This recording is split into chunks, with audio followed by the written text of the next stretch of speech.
بسم الله الرحمن الرحيم.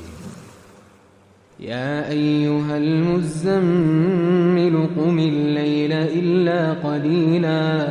نصفه أو انقص منه قليلا أو زد عليه ورتل القرآن ترتيلا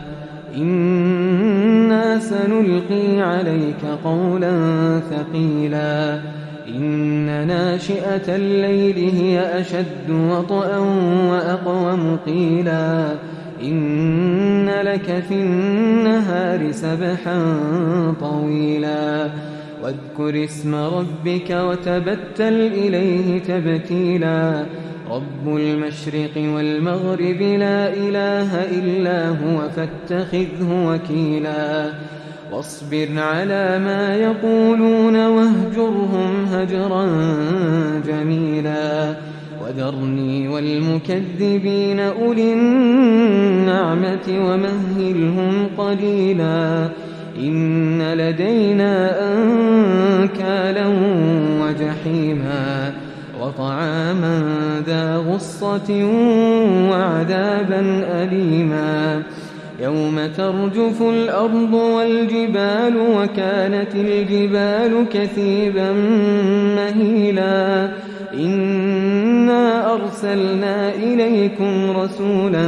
شاهدا عليكم كما أرسلنا إلى فرعون رسولا فعصى فرعون الرسول فأخذناه أخذا وبيلا فكيف تتقون إن كفرتم يوما يجعل الولدان شيبا السماء منفطر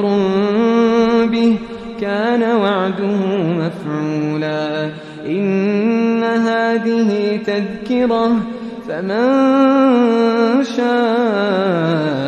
اتخذ إلى ربه سبيلا إن ربك يعلم أنك تقوم أدنى من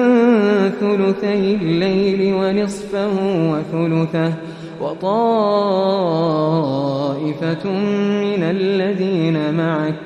والله يقدر الليل والنهار علم أن لن تحصوه فتاب عليكم فاقرؤوا ما تيسر من القرآن علم أن سيكون منكم مرضى وآخرون يضربون في الأرض يبتغون من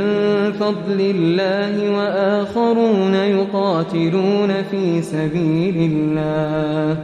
فاقرؤوا ما تيسر منه وأقيموا الصلاة وآتوا الزكاة وأقرضوا الله قرضا حسنا وما تقدموا لأنفسكم من خير تجدوه عند الله هو خيرا وأعظم أجرا واستغفروا الله